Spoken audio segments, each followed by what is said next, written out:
আজকে স্ম্যাকডাউনটি ছিল একটি অসাধারণ এপিসোড, কেননা আমরা দেখতে পাই এলএ নাইটের একটি ওপেন চ্যালেঞ্জ এবং বেলির রিটার্ন। মানে আজকে স্ম্যাকডাউনে প্রথমে আমরা দেখতে পাই এলএ নাইটকে মঞ্চে আসে, সে এসে ওপেন চ্যালেঞ্জ জানিয়ে দেয় এবং সেখানে আমরা দেখতে পাই কাকে, লর্ডি কাইসারকে। কিন্তু আমি অনুমান করেছিলাম যে এখানে হয়তো সিন্সকে, নাকামোরা অথবা এজ স্টাইলকে দেখতে পাবো, কিন্তু না, সেখানে চলে আসে লর্ডি কাইসার। লর্ডি কাইসারের জন্মভূমি কিন্তু জার্মানিতে এবং জার্মানিতে হয়েছে আজকে স্ম্যাকডাউন, সেই হিসেবে হয়তো লর্ডি কাইসারকে একটি সুযোগ দেওয়া হয়েছে। তো আমরা এলএ নাইটকেই সেই ম্যাচটি জয়লাভ করতে দেখতে পাই এবং পরবর্তীতে আমরা একটি ট্যাগ টিম ম্যাচ দেখতে পাই, Angel Garza and Humberto Carrillo versus Baron Corbin and Apollo Crews. এবং সেই ম্যাচটিতে আমরা দেখতে পাই উম্বার্তো কারিও অ্যান্ড এঞ্জেল গার্জা জয়লাভ করতে।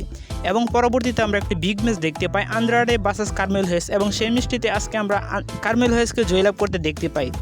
মানে কার্মেলো হেস ভার্সেস আন্দ্রাডের মধ্যে মোট 4টি ম্যাচ অনুষ্ঠিত হয়ে গেছে কিছু দিনের মধ্যে, এবং সেখানে আমরা দেখতে পাই 2বার জয়লাভ করতে দেখা যায় আন্দ্রাডেকে, 2বার জয়লাভ করতে দেখা যায় কার্মেলো হেসকে। তার মানে আমরা আরেকটি শেষ পর্যন্ত একটি ম্যাচ হয়তো দেখতে পাবো, দেখা যাক সর্বশেষ ম্যাচটিতে কে জয়লাভ করতে পারে। এবং কি আমরা দেখতে পাই কেভিন ওয়েন্স অ্যান্ড কোডি রোডসের মধ্যে একটি ফেস অফ, সেই ফেস অফটি আজকে মোটামুটি ভালোই ছিল। এবং আজকে মেন ইভেন্টে আমরা দেখতে পাই স্ম্যাকডাউন ওমেন্স টাইটেলসের জন্য মেচিন ভার্সেস নয়া জ্যাক্সের মধ্যে একটি স্ট্রিট ফাইট ম্যাচ, এবং সেই ম্যাচটি খুব ভালো ম্যাচ ছিল আজকের জন্য।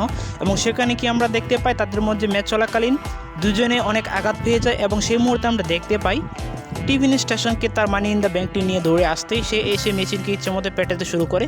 কিন্তু তখন আমরা দেখতে পাই কার রিটার্ন, বেলি এসেই তো টিভিন স্টেশনকে পেটাতে শুরু করে, রিং সাইডে নিয়ে যেতে যেতে একদম সাইডে নিয়ে চলে যায়, এবং সেই ম্যাচটি ফলাফল হয় মানে নয়া জ্যাক্সে সেই ম্যাচটি জয়লাভ করে। এবং কিছুক্ষণ পরে শুরু হতে চলেছে ব্যাশ ইন বার্লিনের ম্যাচগুলো, আপনারা দেখবেন অবশ্যই। আজকের ভিডিও এই পর্যন্তই, ধন্যবাদ সবাইকে।